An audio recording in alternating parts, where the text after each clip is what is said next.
11 के केमिस्ट्री के first part में हमारा टॉपिक रासायनिक आबंधन तथा आणविक संरचना, उसी में अगली हेडिंग है हमारी सह संयोजकता। तो देखें सह संयोजकता की परिभाषा क्या होती है।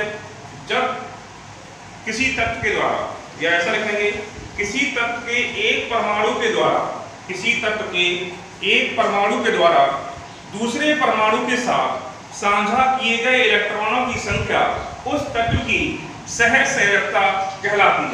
फिर सुन लेंगे, किसी तत्व के एक परमाणु के द्वारा किसी दूसरे परमाणु के साथ साझा किए गए इलेक्ट्रॉनों की संख्या उस तत्व की सह संयोजकता कहलाती है। जैसे हम एग्जाम्पल ले लेते हैं C2H6, एग्जाम्पल ले लिया हमने एथेन का C2H6। अब हम बनाते हैं इसका स्ट्रक्चर। तो कार्बन कितने, 2 कार्बन हैं, एक ही हो गया, एक ही हो गया। 6 हाइड्रोजन परमाणु हैं, 1 2 3 4 5 और 6। हाइड्रोजन के बाहरी कोश में एक इलेक्ट्रॉन होता है, 1 1 1 1 1 और 1। कार्बन के बाहरी कोश में 4 इलेक्ट्रॉन, 1 2 3 4। इस कार्बन के लिए 1 2 3 4। अब क्या करेगा, हाइड्रोजन कार्बन परमाणु से एक इलेक्ट्रॉन लेकर अपनी संरचना हीलियम की तरह कर लेगा, जो कि एक अक्रिय गैस है।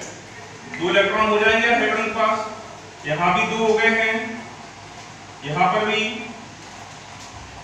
प्रत्येक हाइड्रोजन परमाणु ने एक इलेक्ट्रॉन कार्बन परमाणु से ले लिया है और अपना अष्टक था वो पूरा कर लिया। किसके समान, अक्रिय गैस हीलियम के समान। अब देखें, कार्बन ने 3 इलेक्ट्रॉन बांट दिए हैं, 1 2 3। ये 3 इलेक्ट्रॉन किससे लेगा, हाइड्रोजन परमाणुओं से। तो 4 पहले से, 4 और 3 7, एक कार्बन से ले लेगा। देखना, 4 इलेक्ट्रॉन थे, 3 इलेक्ट्रॉन हाइड्रोजन से ले लिए हैं और 1 इलेक्ट्रॉन कार्बन से ले लिया है। ऐसे ही इस कार्बन ने 4 इलेक्ट्रॉन दिए हैं, तो ये चारों इलेक्ट्रॉन कार्बन और हाइड्रोजन से ले लेगा।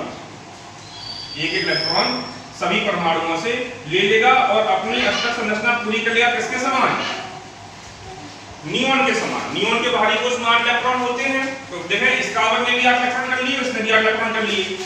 बंध सूत्र क्या बनेगा, सभी जगह एक इलेक्ट्रॉन की पार्टनरशिप हुई है, साझा हुआ है, तो सबके बीच में क्या आएगा, सिंगल बॉन्ड आएगा। देखें, ये बन गया आपका एथेन का स्ट्रक्चर। कैसे कहते हैं सह संयोजकता, एक परमाणु के द्वारा, किसी तत्व के एक परमाणु के द्वारा, किसी तत्व के एक परमाणु के द्वारा दूसरे परमाणुओं के साथ साझा किए गए इलेक्ट्रॉन की संख्या उस तत्व की सह संयोजकता कहलाती है। इसके बाद एक स्ट्रक्चर और देखते हैं हम एथिलीन का, एक बना लेते हैं एथिलीन। इसका फॉर्मूला होता है C2H4, नाम होता है इसका एथिलीन। एक 4 है, 1 2 3 4। H के बाहरी कोश में 1 इलेक्ट्रॉन और कार्बन के बाहरी कोश में 4 इलेक्ट्रॉन, 1 2 3 4 1 2 3 4। हाइड्रोजन ने अपना 1 इलेक्ट्रॉन ले लिया है।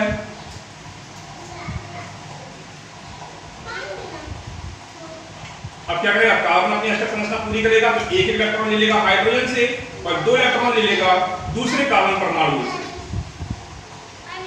तो कार्बन के बीच में कितने बंध आए हैं, 2 इलेक्ट्रॉन की पार्टनरशिप हुई है तथा हाइड्रोजन के बीच में 1 इलेक्ट्रॉन की पार्टनरशिप हुई है। तो इसका जो बंध सूत्र बनेगा वो होगा C double bond C, single bond H, single bond H, single bond H और सिंगल बॉन्ड H। ये बन गया आपका एथिलीन का स्ट्रक्चर C2H4 का। इसके बाद अगली हेडिंग है, अगली हेडिंग पड़ी है सह संयोजक यौगिक। देखें परिभाषा में क्या लिखेंगे, जिन यौगिकों के अणुओं में परस्पर सह संयोजक बंध, जिन अणुओं की यौगिकों में परस्पर सह संयोजक बंध उपस्थित होते हैं, उन्हें क्या कहते हैं, सह संयोजक यौगिक कहते हैं। या हम ये कह सकते हैं कि वे यौगिक जो सह संयोजक बंध का निर्माण करते हैं सह संयोजक यौगिक कहलाते हैं। जैसे एग्जांपल में हम लिख देंगे CO2 NH3 SO2, ये सब क्या है, सह संयोजक बंधों का निर्माण करते हैं। या और ले लें हम मेथेन, एथेन,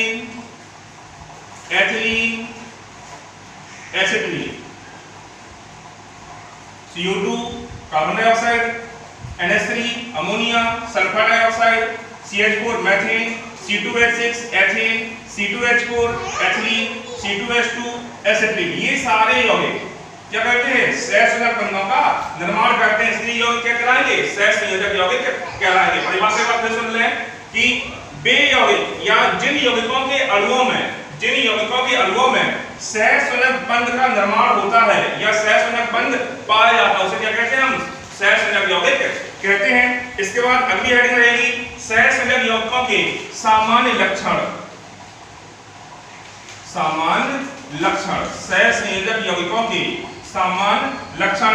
तो देखें इससे पहला पॉइंट, सहसंयोजक यौगिक अणुओं से बने होते हैं। जो सहसंयोजक यौगिक होते हैं, कौन से यौगिक, सहसंयोजक यौगिक जो होते हैं वो किससे बने होते हैं, अणुओं से बने होते हैं। इनका जो निर्माण होता है वो किससे होता है, आपका अणुओं से होता है। दूसरा पॉइंट, या इसी में अणुओं लिखेंगे, अणुओं में परमाणु परस्पर सहसंयोजक बंधों द्वारा जुड़े होते हैं। अणुओं में परमाणु, अणुओं में परमाणु परस्पर किसके द्वारा, सहसंयोजक बंध द्वारा जुड़े होते हैं, बंध द्वारा जुड़े होते हैं। ये पहला पॉइंट हो गया आपका। दूसरा पॉइंट, इन यौगिकों के गलनांक एवं क्वथनांक के जो मान होते हैं, गलनांक और क्वथनांक, गलनांक तथा क्वथनांक के जो मान होते हैं वो थोड़े से कम होते हैं। वो कैसे होते हैं, कम होते हैं। किसकी तुलना में, वैद्युत संयोजी बंधों की तुलना में गलनांक तथा क्वथनांक के मान, किनके, सहसंयोजक यौगिकों के गलनांक तथा क्वथनांक के मान वैद्युत संयोजी यौगिकों की तुलना में कम होते हैं। अब परिभाषा देख लें गलनांक की और क्वथनांक की। पहले देख लेते हैं हम गलनांक। तो वह न्यूनतम ताप जिस पर कोई ठोस गलने लगता है क्या कराएगा, गलनांक कहलाएगा।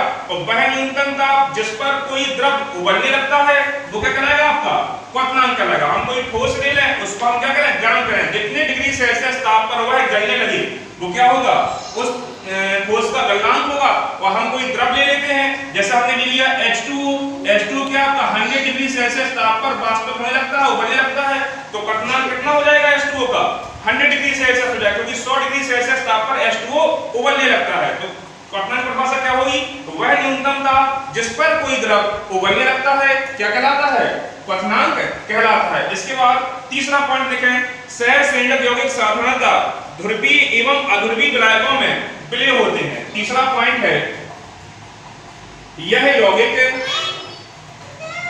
ध्रुवीय तथा अध्रुवीय, सहसंयोजक यौगिक ध्रुवीय तथा अध्रुवीय विलायकों में विलय होते हैं, तीसरा पॉइंट है, सहसंयोजी यौगिक ध्रुवीय एवं अध्रुवीय विलायकों में विलय होते हैं। ध्रुवीय विलायक ले लें हम या अध्रुवीय विलायक ले लें, इनमें हम कोई भी सहसंयोजक यौगिक को घोलते हैं तो वह आसानी से क्या हो जाता है, विलय हो जाता है, उसमें घुल जाता है। अगला पॉइंट है चौथा, यह यौगिक साधारणतः द्रव अवस्था और विलयन में आयनित नहीं होते हैं। यह यौगिक साधारणतः द्रव अवस्था तथा आयनों में यह यौगिक द्रव अवस्था तथा आयनों में, विलयन में, या लिख सकते हैं विलयन में, आयनों में क्या कहते हैं हम, द्रव अवस्था तथा विलयनों में आयनित नहीं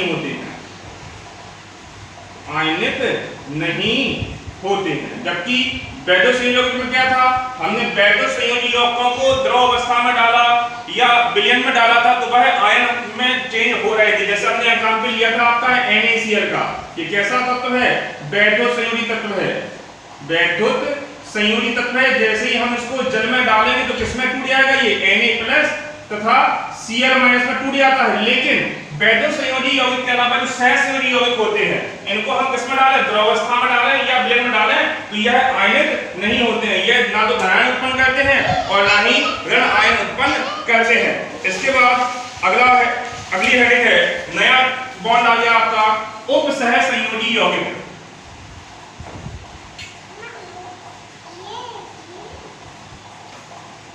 उपसहसंयोजी यौगिक